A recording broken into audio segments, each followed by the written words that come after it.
கேரளாவில் நடந்த சம்பவம் மற்றும் தீபக்கினுடைய மரணம் இலங்கை மக்களுக்கு கற்றுக் கொடுத்த பாடம் என்ன?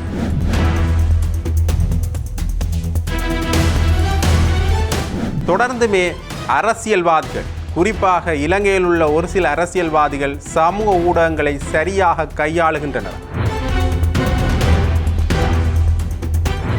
அர்ச்சுனா ராமநாதன் போன்ற ஒரு சிலரது கருத்துக்கள் மற்றும் அவர்கள் பயன்படுத்துகின்ற வார்த்தைகள் சமூக ஊடக பாவனையாளர்களுக்கு சரியான முறையில் அமைகின்றதா அல்லது சரியான முன்மாதிரியாக அமைகின்றதா? தொடர்ந்துமே இப்படியான பதிவுகளை சமூகத்தில் அரசியலில் ஒரு பெரிய நிலையில் இருப்பவர்கள் பதிவிடுவதன் மூலமாக இதன் பின்விளைவுகள் எவ்வாறு அமையப் போகின்றன? சமூக ஊடகம் பற்றிய விழிப்புணர்வு சாதாரண மக்களுக்கு இன்னும் சரியாக போய் சேர்ந்திருக்கின்றதா? இந்த விடயங்களோடு தான் இன்றைய ஆயுதம் நிகழ்ச்சி நீளப்போகின்றது. ஐபிசி தமிழ் உறவுகளுக்கு வணக்கம். இது ஆயுதம். இதன் ஒரு சொல் கொல்லும், ஒரு சொல் வெல்லும்.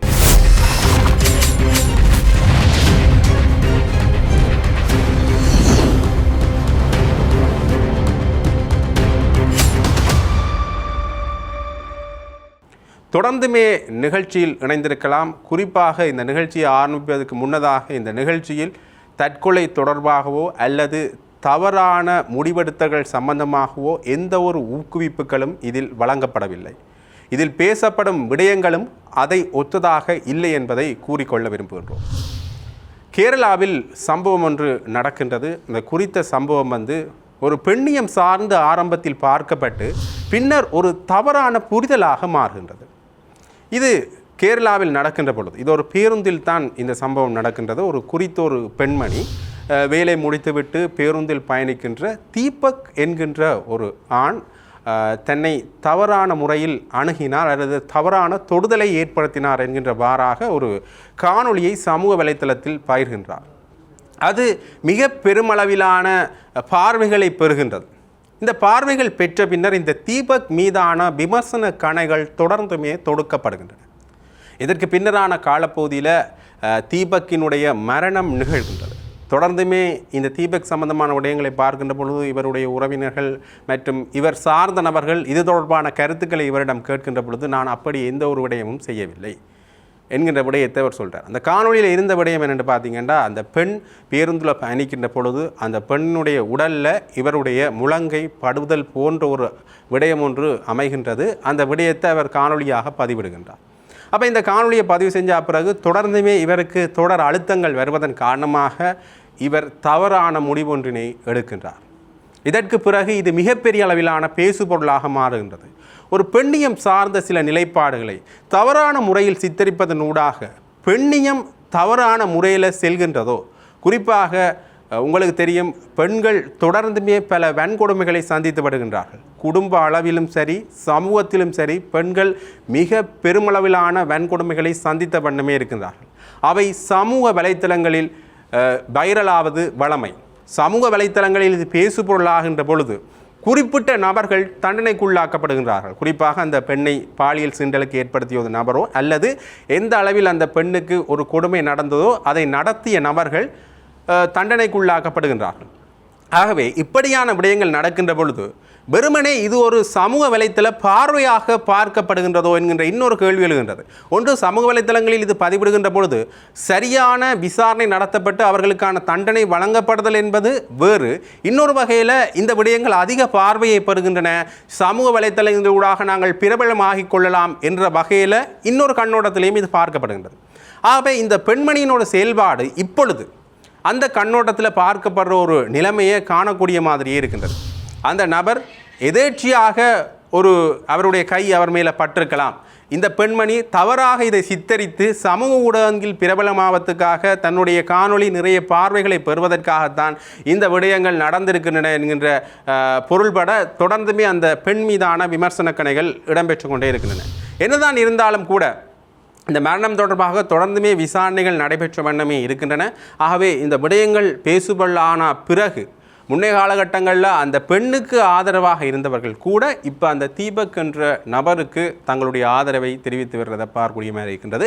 இப்பொழுதும் கூட அந்த பெண்ணுக்கு ஆதரவான சில விடயங்களும் சில கருத்துக்களும் வருகின்றன. அந்த தீபக் என்கின்ற நபர் தன்னுடைய இயலாமையால் தான் அவர் இந்த விடயத்தை செய்திருப்பார், அவர் தவறான முடிவெடுத்தவர் என்ற ஒரு காரணத்துக்காகவே இந்த பெண்ணை நாங்கள் சுட்டிக்காட்டுதல் தவறு என்கின்ற விடயங்கள் பேசப்படுகின்றன. இன்னொரு வகையில் பார்க்கின்ற பொழுது இந்த பெண் ஒரு படித்த பெண், கடந்த அவருடைய அந்த பிரதேசத்தில் உள்ளூராட்சி சபை தேர்தலில் ஒரு வேட்பாளராக கூட இருந்திருக்கின்றார். ஆகவே இந்த விடயங்கள் எல்லாம் நிகழ்ந்த பிறகு வெறுமனே காணொளி எடுத்தல் என்கின்ற ஒரு விடயத்தை மட்டுமே, இது ஒரு வீடியோவாக அல்லது காணொலியாக பதிவு செய்து சமூக வலைத்தளத்தில் பதிவிட வேண்டும் என்பதை மட்டுமே ஒரு நோக்கமாக கொண்டு இதை செய்தது போன்று தெரிகின்றது என்கின்ற விமர்சன கணைகள் அவர் மேல் எழுந்திருக்க. என்றால் படித்த பெண் என்கின்ற பொழுது ஒரு சமூகத்தில் ஒரு தேர்தல் களத்தில் இருந்தவர் என்கின்ற அடிப்படையில் உடனடியாக அவர் தவறான அணுகுதலைத்தான் காட்டுகின்றார் என்றால் அந்த இருக்கின்ற நடத்துனருக்கு சொல்லியிருக்கலாம், அல்ல அங்கே இருக்கின்ற வேறு நபர்களுக்கு சொல்லியிருக்கலாம், அல்லது தானே அந்த இடத்துல ஒரு நடவடிக்கையை எடுத்திருக்கலாம். ஆனால் இவற்றையெல்லாம் செய்யாமல் ஏன் இதை காணொலியாக பதிவிடுதலில் மட்டும் மும்முரம் காட்டிக் கொண்டிருந்தார் என்கின்ற விமர்சனங்கள் அந்த பெண் மீது தொடர்ந்து இடம்பெற்று கொண்டே இருக்கின்றன. ஆகவே தொடர்ந்துமே இப்பொழுது தீபக் மீதான ஒரு கரிசனை தொடர்ந்து இடம்பெற்று கொண்டிருந்தது. ஆனால் இப்படியான சம்பவங்கள் நடக்கின்ற பொழுது ஏனோ தானோ என்கின்ற வகையில் இதில் கருத்துரைப்பவர்கள் கூட தங்களுடைய கருத்தின் அடிப்படையில் சில விஷயங்களை சொல்வதன் மூலமாக குறித்த நபர் பாதிக்கப்படுகின்றார். ஒரு பிரச்சனை நடக்குது என்றால் அந்த இரண்டு பக்கமுமே விசாரணைகள் ஆரம்பிக்கப்படுவது அவசியமானதாக இருக்கின்றது. ஆகவே இது ஒரு மிகப்பெரிய பிரச்சனையாக பேசப்படுகின்ற இந்த சூழ்நிலையில் எங்களுடைய நாட்டில் இப்போ ஒரு சில அரசியல்வாதிகள் இந்த சமூக வலைத்தளங்களில் சரியான முறையில் பயன்படுத்துகிறார்களா என்கின்ற ஒரு மிகப்பெரிய கேள்வி ஒன்று இருக்கிறது. இதை இரண்டு விதமாக பார்க்கலாம்.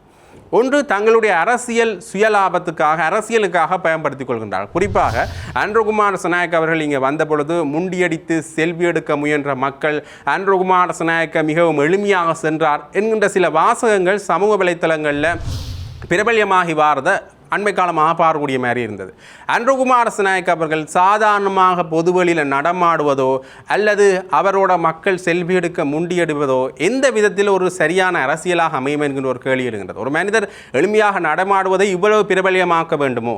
தமிழர் பிரதேசங்களில் நடமாடின அன்ருகுமார் சனாயக்க தமிழர் சார்ந்த அரசியல் தீர்வுகள் என்ன செய்திருக்கின்றார் என்கின்ற இன்னொரு கேள்வி தொடர்ந்து ஒரு பொதுவெளியில் வைக்கக்கூடிய மிக பிரதானமான கேள்வியாக இருந்து கொண்டே இருக்கின்றது. ஆகவே ஒரு விதத்தில் தங்களுடைய அரசியல் சுயலா லாபத்துக்காக சமூக ஊடகங்கள் பயன்படுத்தப்படுகின்றன. இதால் பாதிக்கப்படுறது சாதாரண பொதுமக்கள். தங்களுடைய அரசியல் நிலைப்பாடுகளை அல்லது தங்களுடைய அரசியல் பாதையை தங்களுடைய வாக்குகளை ஏதோ இந்த சமூக வலைத்தளங்களில் பார்ப்பதை மட்டுமே அடிப்படையாக வைத்துக்கொண்டு வாக்களிக்கின்ற ஒரு சூழ்நிலையும் இருக்கக்கூடியதை காணக்கூடிய மாதிரியே இருக்கின்றது. ஆகவே தங்களுடைய பிரச்சார பாணியை சாதாரண மக்களுக்கு சொல்ல வேண்டும் என்பதற்காக இப்படி ஒரு வகையில் பயன்படுத்துகின்றாரோ என்ற ஒரு கேள்வி எழுகிற இந்த சூழ்நிலையில் இன்னும் ஒரு சில அரசியல்வாதிகள், குறிப்பாக பாராளுமன்ற உறுப்பினர் அர்ச்சுனா ராமநாதன் போன்ற அரசியல்வாதிகள் இதை வேறு வழியாகவும் கையாளுகின்றார்கள் என்ற விமர்சனம் தொடர்ந்து முன்வைக்கப்பட்டு கொண்டே இருக்கின்றது. ஒரு சில காலமாக இந்த அர்ச்சுனா ராமநாதனுடைய காணொலிகள் அந்தளவு பிரபல்யமடையாவிட்டாலும் கூட அண்மை காலமாக ஒரு சில மாதங்களுக்கு முன்பு இவர் வெளியிட்ட காணொலி மிகப்பெரிய அளவில் பிரபல்யமடைந்தது. அந்த காணொலியில் இவர் ஒரு குறிப்பிட்ட நபரனுடைய பிறப்பு சம்பந்தமாக நகைச்சுவையாக எள்ளி நகையாடி இருந்தார். வெறுமனே இந்த விமர்சனங்களும் ஒரு தனிப்பட்ட நபருடைய கொள்கைகள் சம்பந்தமான விடயங்களும் சமூக வலைத்தளத்தில் வைக்கப்படுறது வளமையான விடயம்தான். ஒரு குறிப்பிட்ட அரசியல்வாதி சம்பந்தமாகவோ அல்லது குறிப்பிட்ட தனிப்பட்ட நபருடைய கொள்கைகள் சம்பந்தமாகவோ யாரும் விமர்சனம் செய்யலாம். ஆனால் அந்த தனிப்பட்ட நபரை விமர்சனம் செய்வது அல்லது அந்த நபருடைய பிறப்பை விமர்சனம் செய்வது அல்லது அந்த நபருடைய தாய் தந்தையோ அல்லது உறவினர்களையோ விமர்சனம் செய்வது உண்மையிலேயே சட்டத்துக்கு முரணானது. ஆகவே இந்த மாதிரியான விடயங்களை அர்ச்சுனா ராமநாதன் அவர்கள் சமூக வலைத்தளத்தில் செய்கிறத ஒரு சில மாதங்களுக்கு முதல் நாங்கள் பார்க்கக்கூடிய மாதிரி இருந்தது. அது தொடர்பான விமர்சன கணைகளும் அவர் மேல் எழுந்திருந்தது. ஒன்று, சாதாரண நபர் இதை செய்கின்றார் என்பதை விடுத்து அரசியல் பரப்பில் மக்களால் தேர்ந்தெடுக்கப்பட்ட மக்களுடைய பிரதிநிதி பாராளுமன்ற உறுப்பினராக இருக்கக்கூடிய ஒருவர் சமூக வலைத்தளத்தை பயன்படுத்துகின்ற பொழுது மிகவும் கண்ணியமாக பயன்படுத்த வேண்டும் என்கின்ற இன்னொரு பேசுபொருளான் அனைவருக்கும் ஒரு மிக பிரதானமான விடயமாக பார்க்கப்பட்டிருந்தது. அந்த நேரத்தில் அர்ச்சுனா ராமநாதன் அவர்கள் அவருடைய பிறப்பை பற்றி பேசுவதும் மற்றும் நீங்கள் என்ன சாப்பிடுகின்றீர்கள், சோறா சாப்பிடுகின்றீர்கள் என்ற சில விடயங்களை கேட்பதனூடாகவும் ஏதோ ஒரு வகையில் ஒரு தவறான முன்மாதிரியாக இவர் செயல்படுகின்றார்களோ அல்லது அந்த குறிப்பிட்ட நபர்களுடைய மனதை புண்படுத்துகின்ற வகையில் இவர் செயல்படுகின்றாரோ என்ற இன்னொரு கேள்வி ஒன்று எழுகின்றது. உண்மையாக சொல்லப்போனால் இந்த விடயங்கள் தீபக்கினுடைய இந்த விடயம் நடந்தது போன்று இனிவரும் காலங்களில் இப்படியான செயல்பாடுகளால் இங்கேயும் இப்படி ஒரு சம்பவம் நடைபெறாது என்பதற்கு என்ன நிச்சயம்? ஆகவே அது தொடர்பான விழிப்புணர்வுகளை மக்கள் மத்தியில் காட்ட வேண்டிய மிக பெரிய அளவில் இருக்கக்கூடிய அரசியல்வாதிகள் ஏன் இவ்வாறு செய்கின்றார்கள் என்கின்ற இன்னொரு கேள்வி ஒன்று எழுகின்றது.